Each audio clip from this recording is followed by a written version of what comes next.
Good morning. Okay, wake up. Good morning. Now, I was at the Huntsville Chamber Small Business Award last night. We had a late night there, and then to be here this morning early to celebrate with you, so come on, get wake up. We're gonna keep moving.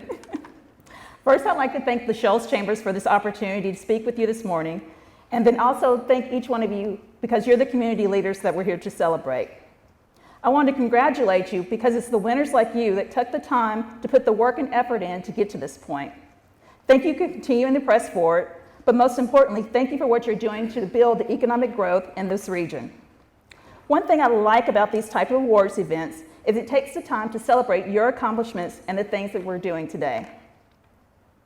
Each of you started your entrepreneurial path similar to the same way that I did. You stepped out on faith because you believed in yourself. You were willing to put yourself in some uncomfortable situations, but you also decided to be the first at some point in your business. My entrepreneurial path started the same way, but it started out of necessity because at that time, I was a divorced, single mother, trying to raise a young daughter and needed to make extra income to support us. I was working in the IT department at a hospital in Birmingham, and several hospitals across the country would call me and ask me to help them with their issues. So I started consulting with these hospitals remotely on nights and weekends, and it provided the extra income I needed to support us. Doing the consulting work was something exciting and something that I enjoyed, so I figured I would try to figure out a way to do this on a full-time basis. So I had a prayer talk to God and told him, hey, if you give me a sign to show me that I could actually do this. So one day, I got a call from a facility up north that wanted me to start consulting with them full-time. So at first, I wasn't sure if it was something I could handle, but I stepped out on faith and started working for PROJECTXYZ full-time in January of 2002. And then in 2003, I married my husband, Larry. And most of you know Larry because he was actually born and raised here in Tuscumbia. And I've had several people come up and tell me he was that band nerd from Deschler High School. Larry joined PROJECTXYZ in 2007, and we were able to grow the company and to employ employees across the world. We first started working together. We didn't have any idea what we would grow the company to the size it is today, but we just wanted to start to work together and actually make some cool projects.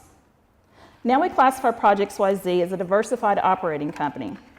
Since Larry and I are both serial entrepreneurs, we wanted to structure the company that would allow us to be able to work together, but also work with people and their companies. When Larry first joined PROJECTXYZ, he didn't take a salary. And no, it wasn't because I was a bad boss, but it was because we wanted to take the money that we would pay him and actually invest it back into the company, make investment into our employees, and investment into things that would make the company grow. Even though at that time we were a small business, we structured the company as if we were a large business. We put processes and procedures in place that would keep us the engine of our company to remain functioning. The growth came, and we started making investments back into the community.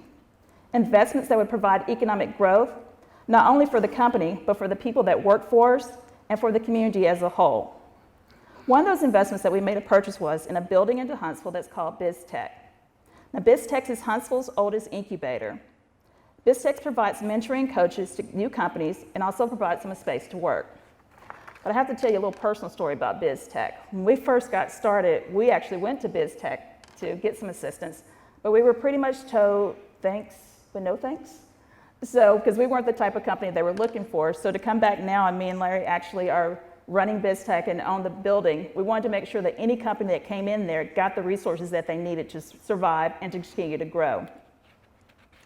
But it also helped us realize it's a place for entrepreneurs to grow and have a huge impact on the economy of the community, but also make them successful in their innovations and provide a standard of living, creating wealth for them, but also creating additional jobs. Another one of our investments was actually here in Tuscumbia area.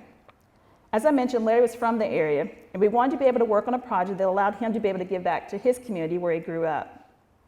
The investment we made was into Superhero Chef, and we partnered with super chef Darnell Ferguson. And that restaurant has had a huge impact on the downtown area. We're currently working on several other projects, and hopefully it will keep the momentum going. We've learned that most of the things that we do, we want to have fun. Yes, fun in the traditional sense, but also fun, because we describe it this way. The F is being focused. You have to stay focused on your tasks if you want to get them completed.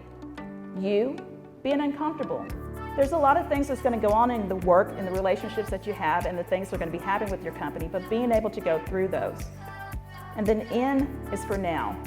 Each one of us has something in us, and you're doing it now. You're supporting the community, you're supporting each other.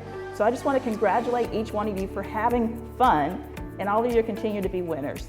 But one important thing, just make sure you're doing it and make sure you're supporting your community afterwards. Thank you.